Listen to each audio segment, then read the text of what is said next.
Yeah, so we've heard that some parents may be hesitant for their kids to join a high performance driving school as they believe it may encourage them to use those skills on the road or on the street.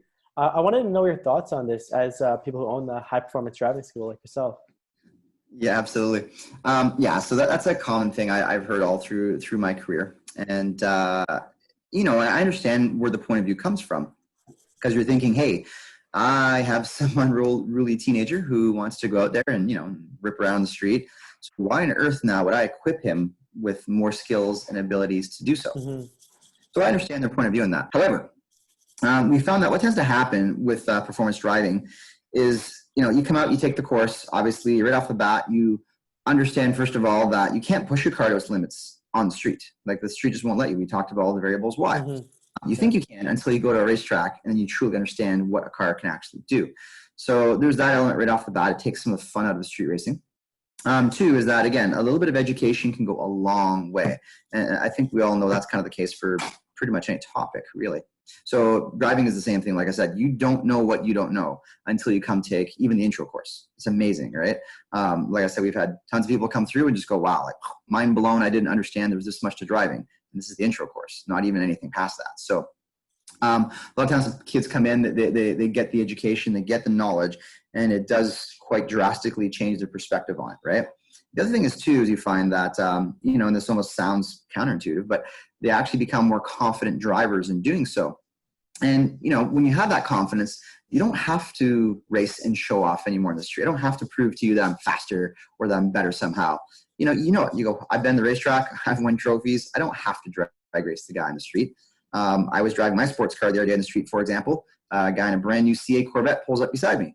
I want him to roll down the window so I could compliment him on the new car and chat with him about it. Instead, he engages launch mode and tries to take off and races me, right? I had no ambition to street race him. Again, like I have a long motorsports career. I've won trophies. I don't need to race on the street. I don't want to lose my license. I don't want my insurance rates to go up. I don't want to damage my expensive car.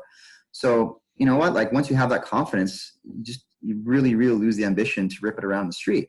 But more so, it encourages you to go now to the track and do it some more though, so you can do it in a safe place.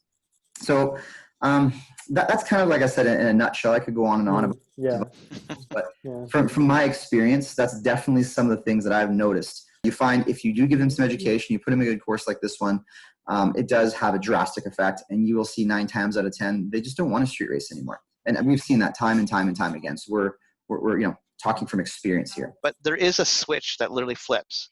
Literally, that once you reset your expectation again on what a car can do on a racetrack, you literally go, driving on the street is just the stupidest, most boring thing ever. Why would I ever want to race and risk doing that on the street?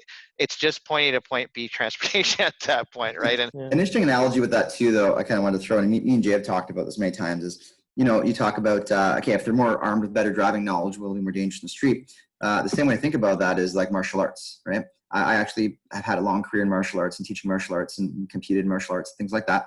But I think it's more common knowledge. You go, hey, I want to put my kids in martial arts because first and foremost, obviously it's going to teach them self-defense. You're going to get, self-confidence, all those things. Everybody knows martial arts deliver those qualities, and they use the martial arts as a vehicle towards self-improvement. Yet ironically, you're throwing them into an activity that teaches them to hurt people, how to punch and kick and how to injure people. And yet for some reason, people come out actually, less likely to hurt people, and they come out more confident and they become more focused and things like that. So, but I think everybody kind of, universally accepts martial arts as a vehicle towards self-improvement and things like that. Defensive driving, I found, is actually the same thing as martial arts. That you come through, you develop a skill set, you gain confidence, and it does tend to have those results. No different than martial arts. And again, I've been in both industries, and I've seen the parallels.